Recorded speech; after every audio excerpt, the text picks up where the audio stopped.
മാത്സ്യൂളിലേക്ക് എല്ലാ കൂട്ടുകാർക്കും വീണ്ടും സ്വാഗതം. ഇന്ന് പരിചയപ്പെടുന്നത് നമ്പർ അനലോഗ്, അതുപോലെ തന്നെ ലെറ്റർ അനലോഗ്. അനലോഗിൻ്റെ 4 തരത്തിലുള്ള ചോദ്യങ്ങൾ നിങ്ങൾ കണ്ടിട്ടുണ്ടാകും. ഏറ്റവും കൂടുതൽ കുട്ടികൾക്ക് പ്രയാസം അനുഭവപ്പെടുന്നത് നമ്പർ അനലോഗാണ്. അപ്പോൾ എന്തൊക്കെ പ്രത്യേകതകളിലാണ് അതിൻ്റെ ആൻസർ കണ്ടുപിടിക്കുന്നതിലുണ്ടാവുക എന്ന് വ്യക്തമായി ഉദാഹരണ സഹിതം ഈ ക്ലാസ്സിൽ നിങ്ങൾക്ക് കാണാൻ കഴിയും. വ്യക്തമായി ആദ്യം മുതൽ അവസാനം വരെ കുട്ടികൾ കാര്യങ്ങൾ കണ്ട് മനസ്സിലാക്കുക. ഇതുവരെ നിങ്ങൾ കാണാത്ത ചോദ്യങ്ങളടക്കം ഈ വീഡിയോയിൽ ഉൾപ്പെടുത്തിയിട്ടുണ്ട്. ഈ ചാനൽ ആദ്യമായി കാണുന്നവരുണ്ടെങ്കിൽ സബ്സ്ക്രൈബ് ചെയ്യാൻ മറക്കരുത്. സമയം കളയാതെ നമുക്ക് ക്ലാസ്സിലേക്ക് കിടക്കാം. അനലോഗ് ക്വസ്റ്റ്യൻസ് 4 ടൈപ്പാണുള്ളത്. ഒന്ന് നമ്പർ അനലോഗ്, പിന്നീട് letter analog, word analog, picture analog. അതിൽ ഇന്ന് ഞാൻ പരിചയപ്പെടുത്തുന്നത് നമ്പർ അനലോഗും അതേപോലെ തന്നെ ലെറ്റർ അനലോഗുമായിട്ട് ബന്ധപ്പെട്ടിട്ട കാര്യമാണ് ഞാൻ പരിചയപ്പെടുത്തുന്നത്. ഈ അനലോഗ് എന്ന് പറയുന്ന സമയത്ത് ശ്രദ്ധിക്കേണ്ട കാര്യം, 1ഉം 2ഉം നമ്മൾക്ക് തന്നിട്ടുണ്ടാകും, പിന്നെ 3ാമത്തത് തന്നിട്ടുണ്ടാവും, 4ാമത്തത് കണ്ടുപിടിക്കേണ്ടി വരും. അതേപോലെ ചിലപ്പോൾ 3ാമത്തത് തന്നിട്ടുണ്ടാവില്ല, അപ്പോൾ 4ാമത്തത് തരും. ഈ 1, 2, 3, 4 എണ്ണത്തിൽ 3 എണ്ണം നമ്മൾക്ക് അവർ തന്നിട്ടുണ്ടാകും. 4ാമത്തത് കണ്ടുപിടിക്കണം. ആ 4ാമത്തത് കണ്ടുപിടിക്കുന്നത് എങ്ങനെയൊക്കെയാണ് എന്നുള്ള ഇത് നമ്മുടെ മനസ്സിൽ വരേണ്ട കാര്യം, ഈ 1ാമത്തതും 2ാമത്തതും തമ്മിൽ എന്തെങ്കിലും ഒരു ബന്ധം ഉണ്ടെങ്കിൽ അതേ ബന്ധം തന്നെ 3ാമത്തെ നമ്പറും 4ാമത്തെ നമ്പറും തമ്മിൽ ഉണ്ടെങ്കിലാണ് ഈ അനലോഗ് ക്ലിയർ ആവുന്നത്. അപ്പോൾ 1ഉം 2ഉം തമ്മിൽ എന്തോ ഒരു റിലേഷൻ ഉണ്ട്. ആ റിലേഷൻ തന്നെ 2ാമത്തതും 3ാമത്തതും 4ാമത്തതും തമ്മിൽ ഉണ്ടെങ്കിൽ, ഫോർ എക്സാമ്പിൾ ഞാൻ പറയാം, ഇപ്പോൾ 2:3 എന്ന് പറയുന്ന ഒരു നമ്പർ, ഈ നമ്പറിൻ്റെ അനലോഗ് ഇവിടെ നമ്മൾക്ക് കിട്ടുന്നത് എന്താണെന്ന് ചോദിച്ചാൽ, ഇവിടെ നമുക്ക് കിട്ടുന്നു 10 എന്ന് കിട്ടുന്നു. അപ്പോൾ ഇത് എത്ര വരുന്നു എന്നുള്ളതാണ്. അപ്പോൾ നമ്മൾക്ക് നോക്ക്, ബ്രാക്കറ്റിൽ എന്ത് വന്നാലും ആൻസർ തന്നിട്ടുണ്ടാവും, ഓപ്ഷൻസ് ഉണ്ടാവും. അപ്പോൾ ഇവിടെ നമ്മൾ ശ്രദ്ധിക്കേണ്ടത് പലതരത്തിൽ വരാം. 1, 2ഉം 3ഉം തമ്മിൽ 1ൻ്റെ വ്യത്യാസമുള്ളത്. അപ്പോൾ 10ഉം 11ഉം തമ്മിൽ റിലേറ്റീവ് ആവാം, പക്ഷെ 11 ചിലപ്പോൾ അതിൽ ആൻസർ ഉണ്ടാവില്ല. അപ്പോൾ ആ ബന്ധമല്ല അവർ ഉദ്ദേശിക്കുന്നത്. പിന്നെ നമ്മൾ ബന്ധം പരിശോധിക്കുന്നത് 2ഉം 10ഉം തമ്മിൽ ബന്ധം ഉണ്ടാവാം. 2നെ 8 കൂട്ടിയപ്പോൾ 10 കിട്ടി. അപ്പോൾ 3ൻ്റെ കൂടെ 8 കൂട്ടിയപ്പോൾ 11 കിട്ടും. 11 അതിൽ ആൻസർ ഉണ്ട്, നമ്മൾക്ക് 11 എഴുതാം, പക്ഷേ 11 ചിലപ്പോൾ അതിലുണ്ടാവില്ല. അപ്പോൾ ആ റിലേഷനും കറക്റ്റ് അല്ല. പിന്നെ നമ്മൾ നോക്കുന്നു, 2നെ 5 കൊണ്ട് മൾട്ടിപ്ലൈ ചെയ്താൽ 10 കിട്ടും. അപ്പോൾ 3നെ 5 കൊണ്ട് മൾട്ടിപ്ലൈ ചെയ്താൽ 15 കിട്ടും. 2നെ 5 കൊണ്ട് മൾട്ടിപ്ലൈ ചെയ്താൽ 10 കിട്ടും. അപ്പോൾ 3നെ 5 കൊണ്ട് മൾട്ടിപ്ലൈ ചെയ്താൽ നമുക്ക് എത്ര കിട്ടും? 15 കിട്ടും. അപ്പോൾ 15 അതിൽ ആൻസർ ഉണ്ടെങ്കിൽ 15ആണ് അപ്പോഴതിൻ്റെ ആൻസർ വരിക. അപ്പോൾ എന്താണ് ബന്ധം? ഈ 1ഉം 3ഉം തമ്മിലാണ് ഒരു ബന്ധം ഉണ്ടായത്. അപ്പോൾ 2ഉം 4ഉം തമ്മിലാണ് ബന്ധം ഉണ്ടായത്. അപ്പോൾ ബന്ധം ഏതെല്ലാം തരത്തിൽ വരാം? 1ഉം 2ഉം തമ്മിൽ ബന്ധം വെച്ചിട്ട് അതേപോലെ 3ഉം 4ഉം വരാം. 1ഉം 3ഉം വെച്ചിട്ട് അതേപോലെ തന്നെ 2ഉം 4ഉം വരാം. അപ്പോൾ ഇങ്ങനെയുള്ള കാര്യങ്ങൾ നമ്മളുടെ മനസ്സിലേക്ക് എത്ര പെട്ടെന്ന് കടന്നു വരുന്നോ അത്ര വേഗത്തിൽ എളുപ്പത്തിൽ നമുക്ക് ആൻസർ കണ്ടെത്താൻ കഴിയും. നമുക്ക് ഇവിടെ നോക്കാം, 4, 7 ഇവിടെ ബന്ധം ഇല്ല. ആദ്യത്തെ 2 നമ്പർ 16 ഇവിടെ തന്നിട്ടുള്ളത്. അപ്പോൾ ഇവിടെ നമുക്ക് 4 ആൻസറും തന്നിട്ടുണ്ട്. നമുക്ക് നോക്കാം, 4ൻ്റെ കൂടെ 3 കൂട്ടിയാലാണ് 7 കിട്ടുക. 4 + 3 7 ആണ്. പക്ഷെ 16ൻ്റെ പേരെ 3 കൂട്ടിയാൽ 19 ആണ്. 19 എന്ന് പറഞ്ഞ ഓപ്ഷൻ നമുക്കിവിടെ കാണുന്നില്ല. അപ്പോൾ ഇതിൻ്റെ ആയിട്ടുള്ള ബന്ധം. ഇനി മറ്റൊരു കാര്യം നമുക്ക് നോക്കാം, 4ൻ്റെ ഇരട്ടിയിൽ നിന്ന് 1 കുറച്ചതാണ് 7 അല്ലേ? 4ൻ്റെ 2 ടൈംസ് 8 ആണ്. 8 - 1 ആണ് 7. അപ്പോൾ 16നെ 2 കൊണ്ട് മൾട്ടിപ്ലൈ ചെയ്താൽ 32 കിട്ടും. 32 1 കുറച്ചാൽ 31 വരിക. 16 × 2 32, 32 - 1 31 ആണ്. 31 ഇതിലില്ല. അപ്പോൾ ആ തരത്തിലല്ല, ഇതും തമ്മിലുള്ള ബന്ധപ്രകാരമല്ല ഇത് ഇങ്ങനെ വരുന്നത് എന്ന് ഏകദേശം ഇപ്പോൾ നമുക്ക് മനസ്സിലായി. പിന്നെ നോക്കേണ്ടത് എന്താ? ഇതും തമ്മിലുള്ള ബന്ധമാണ് നോക്കേണ്ടത്. അപ്പോൾ ഇതും തമ്മിലുള്ള ബന്ധം 4ൻ്റെ കൂടെ 12 കൂട്ടിയിട്ടാണ് 16 കിട്ടുന്നത്. 4 + 12 16 ആണ്. അപ്പോൾ 7ൻ്റെ കൂടെ 12 കൂട്ടി നോക്കുക, അപ്പോൾ 19 വരിക. അതിവിടെ കാണുന്നില്ല, അപ്പോൾ ആ റിലേഷനും അല്ല. പിന്നെ നമ്മൾ ആലോചിച്ച് നോക്കുമ്പോഴാണ് 4ൻ്റെ സ്ക്വയർ അല്ലെങ്കിൽ 4നെ 4 കൊണ്ട് ഗുണിച്ചിട്ടാണ് 16 കിട്ടുന്നത്. അപ്പോൾ 7നെ 4 കൊണ്ട് ഗുണിച്ചാൽ 28 അപ്പോൾ അതില്ല. അപ്പോൾ 4നെ 4 കൊണ്ട് ഗുണിച്ച് 16 കിട്ടുമ്പോൾ 7നെ 7 കൊണ്ട് തന്നെ ഗുണിച്ചിട്ട് 4നെ 4 കൊണ്ട് ഗുണിച്ച് 16 കിട്ടുമ്പോൾ 7നെ 7 കൊണ്ട് ഗുണിച്ചാൽ നമുക്ക് 49 കിട്ടും. 49 ഇവിടെയുണ്ട്. അപ്പോൾ 4ൻ്റെ സ്ക്വയറാണ് 4നെ 4 കൊണ്ട് ഗുണിക്കുക എന്താ അർത്ഥം? 4ൻ്റെ സ്ക്വയറാണ് 16. അപ്പോൾ 7ൻ്റെ സ്ക്വയറാണ് 49. അപ്പോൾ ആൻസർ നമുക്ക് കിട്ടി 49. അപ്പോൾ ഇതൊരു സ്ക്വയർ റിലേഷനാണ്. 16 എന്ന് പറയുന്നത് 4 സ്ക്വയറാണ്. അപ്പോൾ ആ റിലേഷൻ നമുക്ക് ആൻസർ കിട്ടിക്കഴിഞ്ഞു. ഇപ്പം മനസ്സിലായിട്ടുണ്ടാവുമെന്ന് കരുതുകയാണ്. 10 50 റിലേറ്റഡ് ആണ്, 8 ഏതുമായിട്ട് ബന്ധമുണ്ടെന്നുള്ളതാണ്. 10ൻ്റെ കൂടെ 40 കൂട്ടിയാൽ നമുക്ക് എത്ര കിട്ടും? 50 കിട്ടും. 8ൻ്റെ കൂടെ 40 കൂട്ടിയാൽ 40 ആഡ് ചെയ്താൽ നമുക്ക് 48 ആണ് കിട്ടുക. അത് ഇവിടെ നമുക്കിവിടെ ആൻസറിൽ ഇല്ല. അപ്പോൾ അത് കറക്റ്റ് അല്ല, നമുക്ക് കാണാൻ പറ്റും. പിന്നെ 10 8 തമ്മിൽ നമ്മൾ നോക്കുന്ന സമയത്ത് 10ന്ന് 2 കുറച്ചാലാണ് 8 കിട്ടുക അല്ലേ? 10 - 2 ആണ് 8. അപ്പോൾ 50ന്ന് 2 കുറച്ചാൽ 48. അപ്പോൾ ആ തരത്തിലുള്ളതും അല്ല. അപ്പോൾ 10ഉം 50യും തമ്മിൽ വേറെ എന്തെങ്കിലും തരത്തിൽ ബന്ധമുണ്ടോ എന്ന് നമ്മൾ നോക്കുക.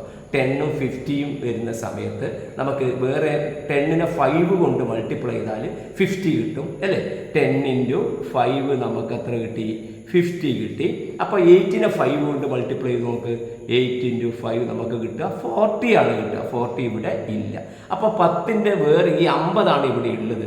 അപ്പോൾ 10നെ 10 കൊണ്ട് ഗുണിച്ചാൽ 100 ആണ് അല്ലേ? 10ൻ്റെ സ്ക്വയർ 100 ആണ്. 100ൻ്റെ ഹാഫാണ് 50. 100ൻ്റെ പകുതിയാണ് 50. അപ്പോൾ അത് കറക്റ്റ് നോക്കിയേ. 10ൻ്റെ സ്ക്വയറാണ് 100. ആ 100ൻ്റെ പകുതിയാണ് എത്ര വരുന്നത്? 50 വരുന്നത്. അങ്ങനെയാണെങ്കിൽ 8ൻ്റെ സ്ക്വയർ എത്രയാണ് വരിക? 8ൻ്റെ സ്ക്വയർ വരിക 64ആണ്. 64ൻ്റെ പകുതി എത്രയാണ് വരിക?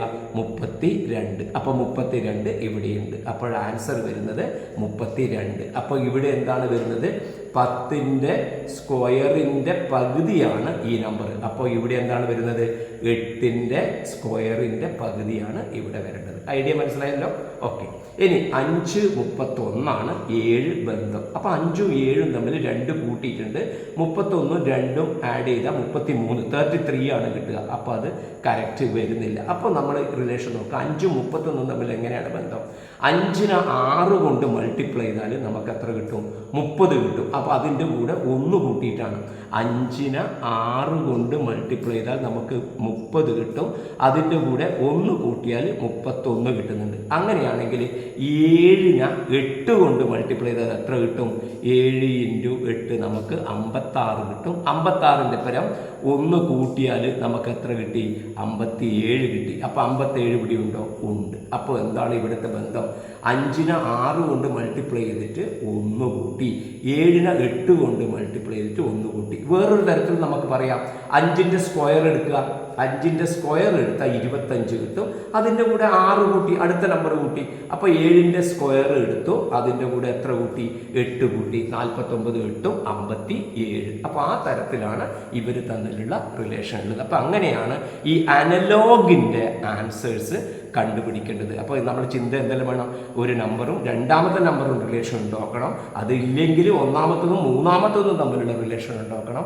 ആ റിലേഷൻ പ്രകാരം മറ്റേ നമ്പറിനും കൂടെ റിലേറ്റഡ് നമ്പർ ആൻസറിൽ ഉണ്ടെങ്കിൽ അതാണ് നമ്മൾ സെലക്ട് ചെയ്യേണ്ടത്. ഏകദേശം നമ്പറിൻ്റെ അനലോഗിനെ കുറിച്ച് ഒരു ധാരണ ഉണ്ടായിട്ടുണ്ടെന്ന് കരുതുന്നു. പിന്നെ വരുന്നത് നമുക്കൊരു വേർഡിനെ വേറൊരു വേർഡുമായിട്ട് ബന്ധപ്പെടുത്തിയാൽ ഈ വേർഡ് ഏത് വേർഡുമായിട്ടാണ് ബന്ധമുള്ളതെന്നാണ് കണ്ടുപിടിക്കുന്നത്. നോക്കാം. ആ വേർഡ് ഞാൻ ഇവിടെ എഴുതാം. ROAD. രണ്ടാമത്തെ വേർഡ് ഏതാണ്? SPBE. നോക്ക്, SPBE. അപ്പോൾ ഇവർ തമ്മിൽ എങ്ങനെയാണ് ബന്ധം നോക്കിക്കോളൂ. 6 കഴിഞ്ഞാൽ അടുത്ത ലെറ്റർ ഇംഗ്ലീഷിൽ S ആണ്. O കഴിഞ്ഞാൽ P ആണ്. A കഴിഞ്ഞാൽ B ആണ്. D കഴിഞ്ഞാൽ E ആണ്. എന്താണ് അതിൻ്റെ അർത്ഥം? ഈ നമ്പർ കഴിഞ്ഞിട്ട് നെക്സ്റ്റ് നമ്പറാണ് ഇവിടെ വരുന്നത്. ഈ നമ്പർ കഴിഞ്ഞിട്ട് നെക്സ്റ്റ് നമ്പറാണ് ഇവിടെ വരുന്നത്. അങ്ങനെയാണെങ്കിൽ B കഴിഞ്ഞിട്ടുള്ള നെക്സ്റ്റ് നമ്പർ ഏതാ വരിക? C വരും. O കഴിഞ്ഞിട്ടുള്ള നെക്സ്റ്റ് നമ്പർ ഏത് വരും? OP വരും. എല്ല് കഴിഞ്ഞിട്ട് ഏത് വരും? എം വരും. എല്ല് കഴിഞ്ഞിട്ട് എം. എന്താ ഇങ്ങനെ കണ്ടുപിടിക്കുക? അത് ഉറപ്പിക്കണമെങ്കിൽ ഇവിടെ കറക്റ്റ് നോക്കണം. എ കഴിഞ്ഞിട്ട് ഇവിടെ ബി വരുന്നുണ്ട്, ഡി കഴിഞ്ഞിട്ട് ഇവിടെ ഡി വരുന്നുണ്ട്. ഇവിടെയുള്ള ഓരോരോ ആൽഫാബറ്റിൻ്റെയും നെക്സ്റ്റ് ആൽഫാബറ്റാണ് രണ്ടാമത്തതിൽ വരുന്നത്. അപ്പോൾ ഇവിടെ വരുന്ന ഓരോ ആൽഫാബറ്റ്സിൻ്റെയും അക്ഷരമാലയുടെയും അടുത്ത അക്ഷരമാല ഇംഗ്ലീഷ് അക്ഷരമാണ് ഇവിടെ വരേണ്ടത്. അപ്പോൾ എല്ലിന് എം വന്നു, ടിക്ക് ഏത് വന്നു? യു എന്നുള്ളത് വന്നു. ഇത് വളരെ എളുപ്പമുള്ളതാണ്. എന്ത് ഈ വേർഡ് അനലോഗ് എന്ന് പറയുന്നത് ഈ രീതി കുറച്ചും കൂടെ എളുപ്പത്തിൽ കിട്ടും. നമ്പർ അനലോഗിനെക്കാട്ടിയും കുറച്ച് എളുപ്പത്തിൽ നമുക്ക് വരുന്നതാണ് ഈ രീതി. അപ്പോൾ ഇത് ഏത് തരത്തിൽ ബന്ധമുണ്ടോ ആ ബന്ധം പോലെ തന്നെ ഈ അടുത്ത നമ്പറിൻ്റെ ബന്ധവും നമ്മൾ കണ്ടുപിടിക്കണം. ഇത് നെക്സ്റ്റ് നമ്പറാണ് ഇവിടെ വന്നത്. ഇതിന് പ്രീവിയസ് അതിന് മുമ്പിലുള്ള നമ്പറും വരാം, 2 നമ്പർ കഴിഞ്ഞിട്ടും വരാം, 6 കഴിഞ്ഞ് എസ്, ടി കഴിഞ്ഞിട്ട് യുവും വരാം. അപ്പോൾ എത്ര ബന്ധത്തിലാണ് ഇവിടെയുള്ളത് അതേ ബന്ധം തന്നെ ഇവിടെയും കൊടുക്കണം. അപ്പോൾ CPMU എന്ന് പറയുന്ന ഇതാണ് അതിൻ്റെ ആൻസർ ആയിട്ട് വരിക. ഇനി അത് വേറൊരു തരത്തിൽ അനലോഗ് ക്വസ്റ്റ്യൻ വന്നതാണ്. ഒരു മോഡൽ മാറ്റിയെന്ന് മാത്രമേ ഉള്ളൂ. K/AC L/AD തമ്മിൽ ബന്ധം, M/AE ഏതുമായിട്ട് ബന്ധം. അപ്പോൾ നോക്കുക, ഇവിടെ K ഉണ്ട്, ഇവിടെ L ഉണ്ട്. ആൽഫാബറ്റ്സിൽ JKL, K കഴിഞ്ഞിട്ട് നെക്സ്റ്റ് വരുന്നതാണ് L. അപ്പോൾ അങ്ങനെയാണെങ്കിൽ എമ്മിൽ നെക്സ്റ്റ് കഴിഞ്ഞിട്ട് N ആണ്. N ഇതിലുണ്ടോ നോക്കുക? N എല്ലാത്തിലും ഉണ്ട് അല്ലേ? N വരുന്നുണ്ട്, എല്ലാത്തിലും N വരുന്നുണ്ട്. ഓക്കെ, N എല്ലാത്തിലും വരുന്നുണ്ട്. പിന്നെ നോക്കുക നിങ്ങൾ, AC ഇവിടെയുണ്ട്, AD ഇവിടെയുണ്ട്. ACയും AD ആണ് ഇവിടെയുള്ളത്. ഇവിടെ AE ആണ് ഉള്ളത്. അപ്പോൾ എന്താണ്? A ഉണ്ട്. അപ്പോൾ ഇവിടെ A ഉണ്ട്. അപ്പോൾ അടുത്ത് വരുന്നിടയ്ക്ക് എന്ത് വരും? A തന്നെ വരും. A തന്നെ വരും. പിന്നെ വരുന്നത് നോക്കൂ, CD ആണ് മാറുന്നത്. അപ്പോൾ ഈ ഏതായിട്ട് മാറണം? F ആയിട്ട് മാറണം. N/AF. അപ്പോൾ ഇവിടെ ആൻസർ കിട്ടും N/AF. അപ്പോൾ വേറൊരു മോഡലിൽ വന്നു എന്ന് മാത്രമേ ഉള്ളൂ. അപ്പോൾ ഇത് രണ്ടും ഏകദേശം ഒരേ മോഡലുള്ള ക്വസ്റ്റ്യനാണ്. മറ്റൊന്ന് ശ്രദ്ധിച്ചു നോക്കൂ, വ്യത്യസ്തതയുള്ള ക്വസ്റ്റ്യൻ ആയതുകൊണ്ടാണ് ഈ ചോദ്യത്തിന് ഞാൻ ഉൾപ്പെടുത്തിയത്. റോക്കറ്റ് എന്ന് പറയുന്ന ROCKET ഏതുമായിട്ട് ബന്ധം? QSNPBDJLDFSU ആയിട്ട് ബന്ധം. അപ്പോൾ LEFT ഏതുമായിട്ട് ബന്ധമാണ്? ഇത് കുട്ടികളെ സംബന്ധിച്ചിടത്തോളം വളരെ കൺഫ്യൂഷൻ ആക്കുന്ന ഒരു ചോദ്യമാണ്. കാരണം എന്താ, ഇവിടെ ഉള്ളത് എത്ര? 1 2 3 4 5 6 ആൽഫാബറ്റ്സ് ആണ്, 6 അക്ഷരങ്ങളാണ് ഇവിടെയുള്ളത്. പക്ഷേ ഇവിടെ നമുക്ക് നോക്കിയാൽ 1 2 3 4 5 6 7 8 9 10 11 12 എണ്ണം ഉണ്ട്. അപ്പോൾ ഇടത് ഭാഗത്ത് എത്ര എണ്ണമുണ്ട്? 6 ഉണ്ട്. വലത് ഭാഗത്ത് 12 എണ്ണം ഉണ്ട്. അതിൽ തന്നെ നിങ്ങൾക്ക് ഏകദേശം മനസ്സിലാവും. ഇപ്പോൾ ഇതിലത്തെ ഒരു ലെറ്ററിന് അതിലത്തെ 2 ലെറ്ററുമായിട്ട് ബന്ധം അല്ലേ? 6ന്റെ ഡബിൾ അല്ലേ 12 വരുന്നത്. അപ്പോൾ ഇവിടുത്തെ ഒരു ലെറ്ററിന് അവിടുത്തെ 2 ലെറ്ററുമായിട്ട് എങ്ങനെ ബന്ധമുണ്ട് എന്നാണ് നോക്കേണ്ടത്. അപ്പോൾ ഇവിടെ 6 ആണ് ഫസ്റ്റ് ലെറ്റർ. ഇവിടെ വരുന്നത് 2 ലെറ്റർ QS ആണ്. നിങ്ങൾ നോക്കുക, 6ഉം QSഉം തമ്മിലുള്ള ബന്ധം എന്താണെന്ന് നോക്കുക. നോക്ക്, 6 QS, 6 ഉണ്ട് ഇവിടെ, Q ഉണ്ട് ഇവിടെ, S ഉണ്ട് ഇവിടെ. അപ്പോൾ നോക്ക്, നിങ്ങൾ ആൽഫാബറ്റ്സ് പറയുമ്പോൾ നിങ്ങൾക്ക് എങ്ങനെയാണ് വരിക? OPQRS എന്നാണ് പറയുക അല്ലേ? OPQRS ആൽഫാബറ്റ്സ് പറയുമ്പോൾ OPQRST ഇങ്ങനെയല്ലേ പറയുക. അപ്പോൾ ഇവിടെ എന്താണ് വരിക? QRS എന്ന് പറയുന്നത് ഒന്നിച്ചിട്ട് വരുന്നതാണ്. അപ്പോൾ നമുക്ക് തന്നിരിക്കുന്നത് എന്താ? ഈ 6 ആണ് ഇവിടെ തന്നതെങ്കിൽ Qയും Sനും ഇടയിലാണ് 6 വരുന്നത്. കറക്റ്റ് അല്ലേ? QRS. അപ്പോൾ 6ൻ്റെത് അങ്ങനെ നമുക്ക് ശരിയായി നോക്കാം. അടുത്തൊന്ന് ശരിയാവുന്നുണ്ടോ നോക്കണം. ഇവിടെ O ആണ് ഉള്ളത്, ഇവിടെ ഉള്ളത് 2 എണ്ണം എടുക്കണം. NP നോക്ക്, NOP എന്നല്ലേ പറയാം? NOP ആൽഫാബറ്റ്സിൽ അങ്ങനെയല്ലേ വരിക? നോക്കൂ, C വരുന്നുണ്ട്, അപ്പോൾ BCD എന്നാണ് പറയുക. JL ഇവിടെ എന്ത് വരുന്നുണ്ട്? K വരുന്നുണ്ട്. അപ്പോൾ കറക്റ്റ് തന്നെ. പിന്നെ നമുക്ക് DF ആണ്, DFൻ്റെ ഇടയിൽ E ആണ് വരേണ്ടത്. അപ്പോൾ ഇവിടെ E വന്നിട്ടുണ്ട്. ഇവിടെ T ഉണ്ട്, T വരുന്നത് STU ആണ്. കറക്റ്റ്. അപ്പോൾ 2 അക്ഷരങ്ങൾക്ക് ഇടയിൽ വരുന്ന അക്ഷരമാണ് ഇവിടെ വരുന്നത്. അങ്ങനെയാണെങ്കിൽ L ആണ് ഇവിടെ വരുന്നത്. L ഇടയിൽ വരുന്നത്, 6 ഇടയിൽ വരുന്ന അപ്പുറം ഇപ്പുറമുള്ളതാണ് റൈറ്റ് സൈഡിൽ വരുന്നത്. അപ്പോൾ L ഇവിടെ വരുമ്പോൾ അതിൻ്റെ ലെഫ്റ്റിലും റൈറ്റിലും വരുന്നത് ഏതെല്ലാം വരും നോക്കിയാൽ മതി. സ്പെല്ലിംഗ് നോക്കുക, നിങ്ങൾ ആൽഫാബറ്റ്സ് നോക്കുമ്പോൾ എന്താ പറയുക? IJKL എന്നല്ലേ പറയുക? IJKL M ഇങ്ങനെയല്ലേ പറയുക? അപ്പോൾ L എവിടെയാണ് വരുന്നത്? Kൻ്റെയും എമ്മിൻ്റെയും ഇടയിലാണ് വരുന്നത്. അപ്പോൾ L വരുന്നത് Kയുടെയും എമ്മിൻ്റെയും ഇടയിലാണ് വരുന്നത്.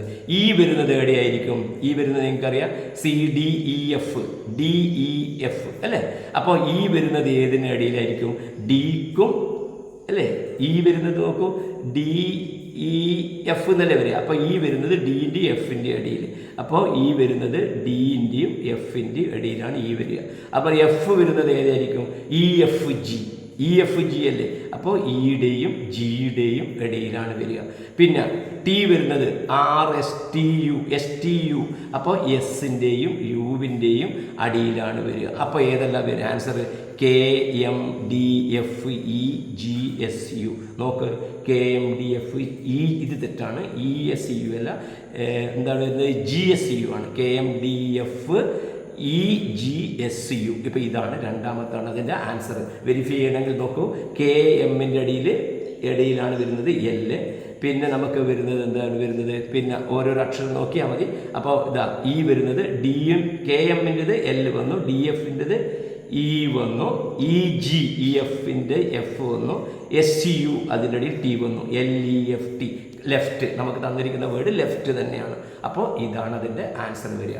അപ്പോൾ വേർഡ് അനലോഗിലെ 2-3 ടൈപ്പ് ക്വസ്റ്റ്യൻസ് ആണ് ഇന്ന് ഞാൻ പരിചയപ്പെടുത്തിയത്. ഈ വീഡിയോ ഇഷ്ടമായാൽ ലൈക്ക് ചെയ്യുക, ഷെയർ ചെയ്യുക. നമുക്ക് വീണ്ടും പുതിയ ഇനങ്ങളുമായി കാണാം. നന്ദി, നമസ്കാരം.